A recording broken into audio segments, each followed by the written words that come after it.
de la formation supérieure à l'environnement avec cette problématique de l'assainissement de la ville de Kinshasa qui était au cœur du Conseil des ministres extraordinaires élargi au comité provincial ainsi qu'au bourgmestre des communes.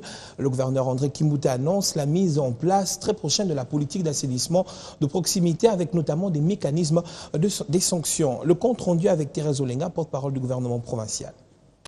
En synthèse, Son Excellence, Monsieur le gouverneur de la ville de Kinshasa, a dans sa communication déploré la dégradation de l'état de salubrité de la ville, une situation qualifiée d'inacceptable.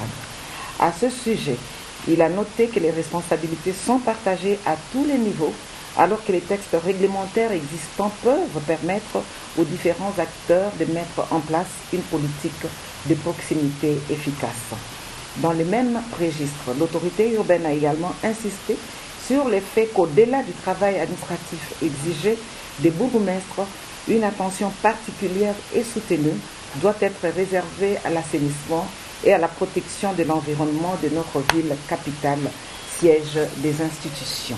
En substance, le plan local d'assainissement est une stratégie de gestion des proximités comprenant un dispositif structurel et opérationnel placé sous la supervision du bourgmestre. 4 niveaux d'intervention y sont définis. Premièrement, un comité local d'assainissement composé du bourgmestre, du superviseur de l'environnement, du délégué de la régie d'assainissement et des travaux publics de Kinshasa, du proposé de la brigade de salubrité, du délégué du comité local de développement ainsi que du représentant de l'administration des marchés municipaux. Ce comité de pilotage est l'instance de coordination de toutes les activités relatives à l'assainissement. Niveau 2, l'appui de la régie d'assainissement et des travaux publics de Kinshasa pour l'évacuation des décharges.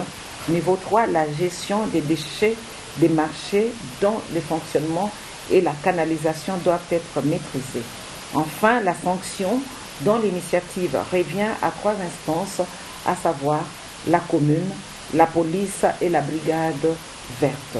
Ici est de noter que les mécanismes de sanctions sont activés sous l'autorité des parquets de proximité, parquets près les tribunaux de paix.